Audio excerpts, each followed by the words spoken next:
কথা বলারও আবার আদব আছে নাকি? মনে হলে অবাক লাগে, তাই না? কিন্তু এটা একদম সত্যি কথা। কথা বলারও আদব আছে, এবং কোরআন ও হাদিসে যেভাবে কথা বলার আদব সম্পর্কে কথা এসেছে যতবার, সেই কথাগুলো যদি আমরা মেনে চলি বা সেইভাবে মেনে প্রতিদিন কথা বলার আদবের অভ্যাস করি, তাহলে আমাদের গীবত, অনর্থক অযথা মানুষকে ছোট করে কথা বলা, হেয় করে কথা বলা, অপ্রয়োজনীয় কথা বলা, এগুলো অনেকাংশেই কমে যাবে। আসসালামু আলাইকুম, আমি মাকলুনা বেগম। জীবনের গল্প আমার একটা ইউটিউব চ্যানেল আছে, সেখান থেকে আমি এরকম কিছু আত্ম উন্নয়নমূলক কথার ভিডিও দিয়ে থাকি। আমার চ্যানেলটি সাবস্ক্রাইব করবেন দয়া করে, তাহলে আমার পরবর্তী ভিডিওগুলো বা পূর্বের ভিডিওগুলো দেখতে পাবেন।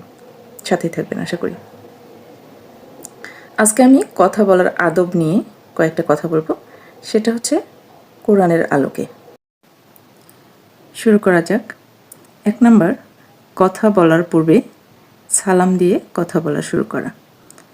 সূরা নূর আয়াত 61। সতর্কতার সাথে কথা বলা, কেননা প্রতিটি কথা রেকর্ড হচ্ছে। আমরা জানি আমাদের 2 কাঁধে 2 ফেরেশতা সবসময় লিখতেছেন।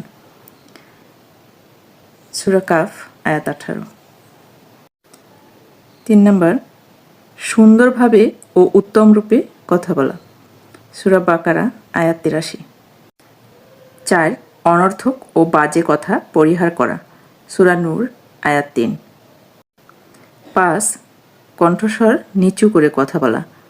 সূরা লোকমান আয়াত 19। 6 বুদ্ধি খাটিয়ে কথা বলা। সূরা নামল আয়াত 125। সঠিক কথা বলা ও পাপ মোচনের দোয়ার উন্মুক্ত করা। সূরা আহজাব আয়াত 71 থেকে 72। 8 গাধার মতো কর্কশ স্বরে কথা না বলা। সূরা লোকমান আয়াত 19। 9 উত্তম কথা বলে শত্রুকেও বন্ধুতে পরিণত করা। সূরা হামিম সাজদা আয়াত 34। 10 উত্তম কথায় দাওয়াত দেয়া। সূরা হামিম সাজদা আয়াত 34। 11 ঈমানদারদের কথা ও কাজ এক হওয়া। সূরা সফ আয়াত 2। আজ এ পর্যন্তই। কথা হবে অন্য একদিন অন্য কোনো বিষয় নিয়ে।